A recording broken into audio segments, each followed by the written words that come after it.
Well, here it is, the long-awaited part 7 of the Shane Mcalarney saga. So real quick, just to catch you up a little bit. Number one, this took me a little bit to get out because I had to go through hours of body cam footage and cell phone coverage. It's hundreds of gigabytes of data. It took me a little bit. Also, I was trying to get body cam footage from the police and the state troopers. All right, so here's a little backstory to catch you up. Went to meet Shane Mcalarney and the clients at the house. Shane Mcalarney freaked out, didn't want to be on camera. So I had a body cam clipped to my jacket. I wasn't sticking a phone in his face or anything like that. I was ready to meet with him and go over it. And frankly, I had been advocating for him to do the right thing, but also with the clients to give him a chance to do the right thing. He had a lot of people really pulling for him on this. And I know that thousands and thousands of people were hoping to see somebody that just wanted to focus on doing the right thing. Instead, he decided to make a big deal about the camera. All right, then he left that situation, drove down the road, pulled over, and called the police, and allegedly told the police that I had threatened him. The police chief did confirm that, by the way. I have that call recorded. And then when the police Officer Schlegel, but you're going to see in this video how he treated me like I was some sort of criminal. Make that known. I'm not being recorded. No. It's my work. And it's my mistake as an oversight, as a general contractor, to not have been here to see that. And that's why I'm here. Well, that didn't go very well. You know, the call came in pretty good with you possibly having a gun, blah, blah, blah, making threats to the contractor. After Officer Schlegel spoke with the contractor more, that none of that was, he told him there's no charges coming your way for anything. He told him that you didn't make any threats. All right, let me get this straight. Shane called the police, told them that I made threats and that I possibly have a gun. And then after Officer Schlegel talks to him, figures out that didn't happen, and nothing happens to Shane, and they write Me Too traffic citations in a private parking lot, something is definitely not right. Now, one of the things I noticed, I went to the Facebook page of the police department, and I noticed a lot of the little Irish clover symbols. And then I remembered Shane Mcalarney's logo for his business is a little shamrock, Irish clover symbol. Then I made the connection. I was like, oh crap, Mcalarney, Chief McNeil. So there's a chance these people might really know each other somehow. Is this a conspiracy? Just because he didn't like how you were approaching him or talking to him doesn't constitute a threat. I was leaving right now. I saw Shane Mcalarney sitting over here in his truck. He's down here on the main road. And I'm waiting to see if he's going to try to go back up to their house without me present. So he's sitting right down there in a parking lot. I think I'll go down there and confront him. So here we go. I'll have a chat with you in a second. Great. I'd just like to know that you're being recorded as well. Great. Awesome.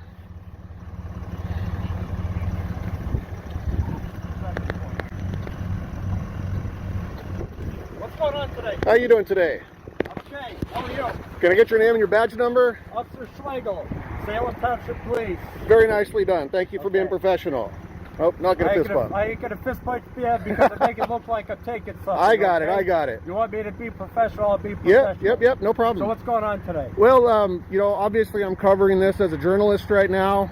We've got Shane Mcalarney over here who did some work for some people over here who weren't happy with his work. They hired me to do an inspection. Okay. We've got 500,000 people watching this story. Okay. And the agreement today was to show up and he was going to go through the work.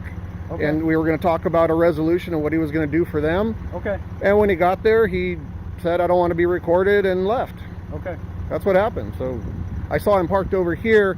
I sort of suspected that he was going to head back to the house if he saw me leave, which is why I turned around, and then I saw you here. So did you make any threats towards him or anything? Absolutely like not. Everything was recorded. I was wearing a body cam the whole time. Okay. All right. Did you tell him that you were recording him? Did you get his permission? Well, you have no expectation of privacy in public. So he knew he was being recorded, which is why he started off by saying, I don't want to be recorded. Was it in public or was it inside? It was in public. He was outside. He never came in the house. Okay. All right. You have your driver's license with you? What do you need my driver's license for? All right. I want to pump the brakes for a second and talk about this because I want you to know why this went downhill so quickly and why I dug in my heels. When I got there, I suspected that this police officer might have known Shane. I was listening to them talk, and it kind of sounded like maybe they knew each other. So I didn't feel like the cop was going to be on my side kind of right from the get-go. Now, when he came over, I asked him for his name and his badge number, which he's required to do by policy because he's a public servant. And he gave it. And then I said, hey, thank you very much. And I went to fist bump him for being professional. And he rebuffed the fist bump and gave me some lame excuse. And I could tell his body language was very adversarial. And so I don't know if you get that through the video, but I can tell standing there that he was already, you know, kind of aggressive. And then when he asked me for my ID, I don't legally have to give that. And this is something a lot of people don't know. You are under no obligation to give a police officer your identification unless he has reasonable, articulable suspicion that you've committed a crime.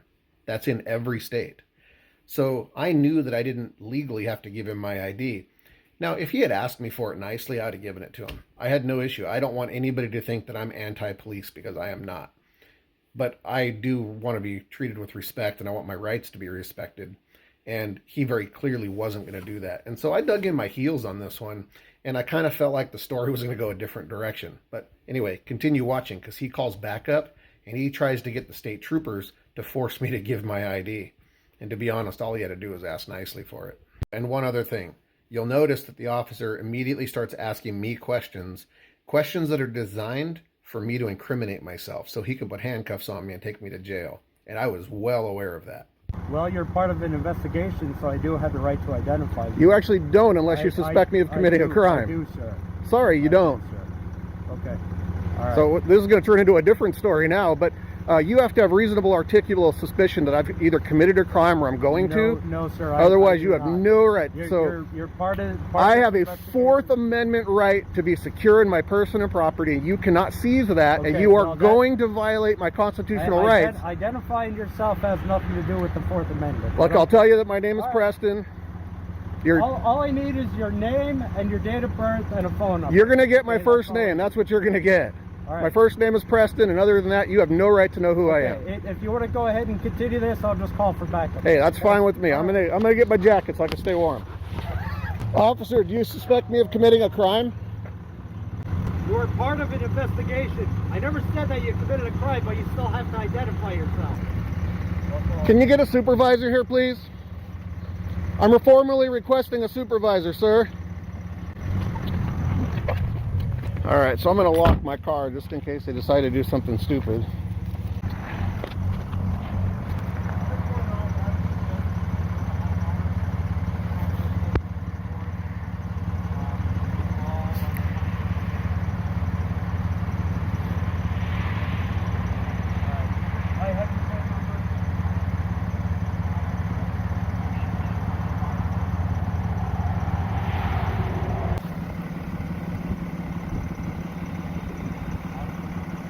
Well, things just changed. All right, so we have state trooper here. We'll see how this goes.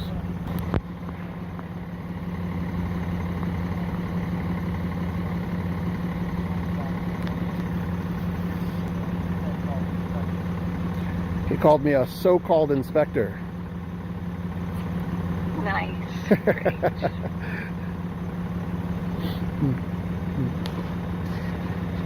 A so-called inspector. Yeah. He's talking to the other state trooper right now.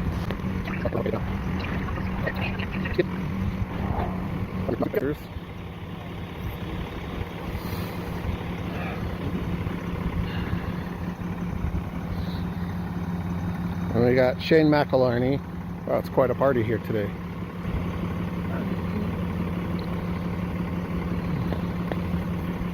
Well, Mr. Preston. Yes, sir. I was able to identify you.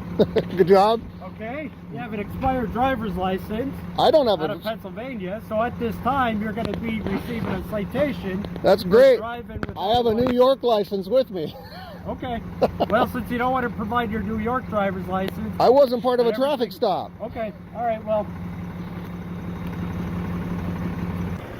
Gentlemen, can I get your names and badge numbers, please? Just for the record. State Police 14366. Nice job, man. When someone asks your name, normally just give it to them. Well, that's exactly how it should be done. Thank you very much for being professional. Yeah, no problem. Lee, Trooper Lee, yep. what's your badge number? 14103. Good job, man. Appreciate you being professional. I appreciate you too. Yeah, absolutely. About Tom Burns, so he asked for a driver's license, I guess, and you refused to give it to him. I wasn't part of a traffic stop, and I haven't been accused of a crime. So Okay, yeah, he's trying to assert that he has the right to demand ID from me, and I had an issue with that. If he had asked politely, I might have given it to him, but he was, as you can see, he called me a so-called inspector. So Well, as you saw, I just tried. I don't So- really care about all that. I'm just wondering what's. I mean, we just got here, so we're this trying to. this story actually right now we've eclipsed 500,000 views on the videos. Oh man, we're gonna be famous, Drew. what social media platforms are you on there? I'm on TikTok, Inspector Preston. I don't know much about TikTok, though. Yeah. All right. Are you? I assume you're not from around here, or you are from around here? So I'm from New York. Okay. Yeah. How do you like our state so far? I actually used to live here. I used to live down in, I lived in Chester Springs. And Pennsylvania is actually my favorite state. I miss it a lot. I bought a 60-acre farm up in the middle of nowhere. So You don't like people, though. I actually like people. I just don't like living next to them. Yeah. You grow anything on your property, or is it just all? Mostly marijuana. I'm kidding. Hey, I don't just New York, man. No. My wife's. She's going to be a beekeeper, and that's about all we're growing so far. Honey, Yeah. or? Yeah. All right. All right. All right. Hey, Ty, give me a few minutes. Take all the time you need, sir. Just to get me up to speed here, what's this all about? Like, why? This guy over here, Shane Mcalarney, is a contractor, and he did a job right up the street, actually not far from here. Okay. Guy in the truck. Yeah, $105,000 worth of work, and then the people were noticing a lot of problems with it, so they hired me to come inspect it, which I did. And when I got there, it was an absolute train wreck. Honestly, it was a lot of shoddy work, really horribly done. Today we had agreed to meet. I put the video out. You were hired by the homeowner, or the Homeowner, yep. And because he was trying to say everything was great, no, there's no problems, and I go out there and I find 20-some code violations and, improperly installed roof. I mean, it was bad. So he got a lot of negative, flack from the social media, as you know how that goes. So today he agreed to meet out there and kind of go over it. And so when I got there, he walked, I was in the house, he walked up to the door and he said, "I don't want to be recorded." And I let him know. I said, "Listen, right now you got 500,000 people watching you. This is a good opportunity for you to either take responsibility, go through this stuff, or tell your side of the story." And he got all huffy and puffy, got in his truck and left. Well, so when I left, I did my story with the clients. I left and drove by and saw him sitting here. So I turned around over here because what I was nervous about is I thought he was going to go back to the house, right? And so I sat down there for a few minutes and I saw that he didn't leave, so I drove down here and this officer had just arrived. So did you guys have a disagreement, or no? No, not at all. I mean, I wouldn't say disagreement. I wouldn't say it was the most friendly, but I was trying to tell him that, he has an opportunity to do the right thing. When somebody puts 500,000 people and a microphone in front of you, that's a good opportunity to make your company look good, do the right thing. And I was trying to tell him that. I'm like, listen, you actually have a fan club. There are a lot of people right now that are hoping you do the right thing today. And he was just like, "Screw you, I'm out of here, I don't want to be recorded." And got in his truck and left. So that was that. And I guess I suspect he told this officer that I threatened him, which I didn't. It's all on body cam, because the first question he asked me was, "Did you threaten him?" So, and I absolutely did not. Everyone's entitled to their own opinion. Yeah, I'm smart enough not to threaten people on camera. So I'm just impressed that they found you from New York as an inspector to come down to PA. I assume you're a well-known inspector then? Yeah. Listen, I don't know TikTok. The power of social media, right? Yeah, I mean, social media connects a lot of people. Listen, I'll tell you honestly, I watch a lot of First Amendment audits. I watch a lot of stuff. You guys nailed it today, honestly. Well, I haven't opened my mouth much, so. You guys have been professional. the first thing when you ask for your name and badge number, sometimes they get offended and get testy. You know, you guys nailed it, man. My name's right on my shirt. Badge number's only stupid, I guess, but I mean, Yeah. Well, I'm gonna go put my coat on as you all have a coat on. Yeah, I'm freezing. We're gonna be out here. Yeah, let's see what this story is. Yeah. Well, appreciate you guys being cordial and friendly. Yeah. I'm freezing. Oh. So we'll kind of see how this goes. All right, Mr. Kincaid, we found out who you are. Found out who I was, so you did an investigation. Good job. Okay, so you're getting 2 citations today for driving without a license, driving an unregistered vehicle. I know you claim that you have a license out of New York, but nothing's coming back. You're not showing me any proof that you have valid driver's license in New York. So you're getting 2 citations for driving without a license, driving an unregistered vehicle. All the citations will be taken care of at Judge Davenport's office in Chick City. 10 days to respond to them. So this was a very interesting kind of whole turn of events. I've got a meeting with the chief and Patrolman Schlegel on the 21st. All 3 of us are going to meet. I'm going to record it. I'm going to get to the bottom of a few things. I want to know if Patrolman Schlegel actually knows Shane. That's going to be really interesting.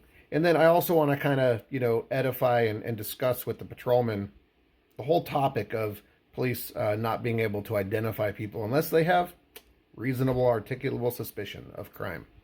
So a lot of police believe they have the right to identify anybody they want to, and they don't. And they're going to give me the body cam footage, and I'm going to get the 911 calls. And I want to actually hear the conversation between Patrolman Schlegel and the state troopers. And we're also going to discuss these retaliatory traffic citations that he gave to me, which were complete BS. But great news. They've got a new contractor out there. I'm going to be following up on this story, kind of letting you guys know how things are going with them. They've got a lawyer. Looks like this is heading to court. And if they call me in to be an expert witness, I'll document that too and release that. Now, I've got a bunch of footage. I have the entire conversation with Patrolman Schlegel when I went to the police station that day. That didn't go very well at all, like at all. I have all that footage. And then I've also got the whole phone call with the chief.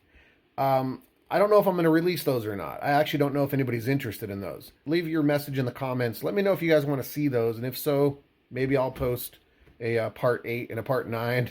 We'll put that out there and let you guys hear those conversations. But at the end of the day, kind of getting back to the main root of the story, you know, work on the house. I'm going to let you guys know how this goes and how this court case goes.